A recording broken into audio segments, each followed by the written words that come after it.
Hello everyone, welcome again to our YouTube channel. My name is Daniel from the Okema Empire.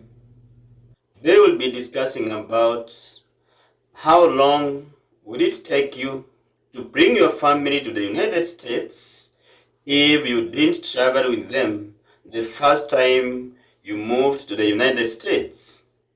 So in this case, we'll look at about two scenarios.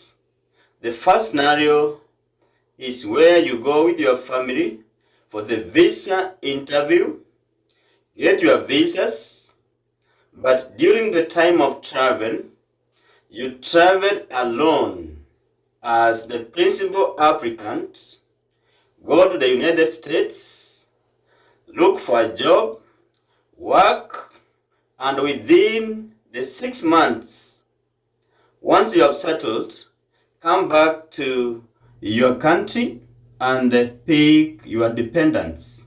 So by so doing, you could have gathered enough money for the flights of your dependents.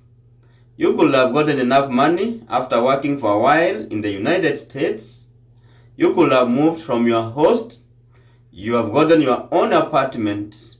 Now you are going back to the country where you come from to bring your kids and your spouse if it was a family DV lottery winner.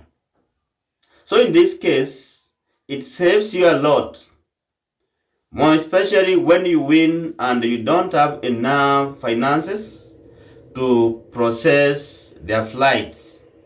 So this one has worked for so many families, and the best thing to do is remember they should relocate to the United States within the 6 months DV visa validity.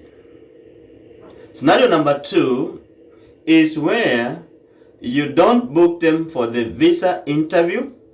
You check the box where it says that to join you later. So you proceed to the visa interview as the principal applicant. Your spouse and your kids, they don't appear at the visa interview. You get your visa and move to the United States, leaving them behind. You go there, work, get enough money, and file or book for their visa interview within the fiscal year for that DV.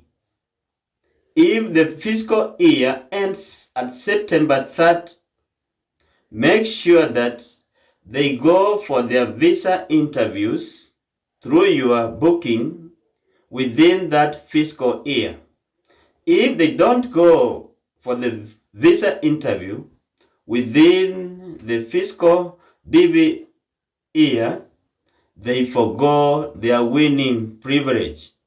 So they will no longer be accepted to any DV visa interview. Therefore, they will not go to the United States. So we have another scenario. If they don't appear for the visa interview, maybe you forgot and the fiscal year is over, so they have forgone their visas because they never appeared for the visa interview. So you stay in the United States for 2 more years and you file for them under what you call as family sponsorship. Even though it takes a long process or is a vigorous process to do it, but eventually you will bring them to the United States under family sponsorship, where you sponsor your kids and your spouse. It happens and it has worked. But my advice to you, friends and family, scenario number 2 is somewhat dangerous if you forget to book for their visa interviews after settling in the United States. So to do all those, make sure that you are in touch with what goes on in the visa interviews in your country, such that you don't overwait to book for their visa interview And maybe by the time you book for their visa interviews, you get that there is backlog at your embassy, and they end up not being scheduled for the visa interview. So it is a game plan where you can go stay for like 2 months. If you join maybe the United States in the month maybe April, May there, and the fiscal year ends at September. So you can see you have like 2 months or 3 months to work, and then call them for the visa interview. But don't forget to do that. So my advice again is, if you have resources, process everything as a family and they move together. It saves you a lot of problems and unnecessary headaches. So otherwise, friends, that's what I prepared for you. Let's keep on watching our videos. Suggest more topics for us to be discussing in the future. And for those ones who are new here and watching us for the first time, make sure you subscribe to our YouTube channel. This is the only way we can grow as a family, and we get more other to come and join as they learn more about the DV and other issues in the green card. Thank you, and may God bless you all.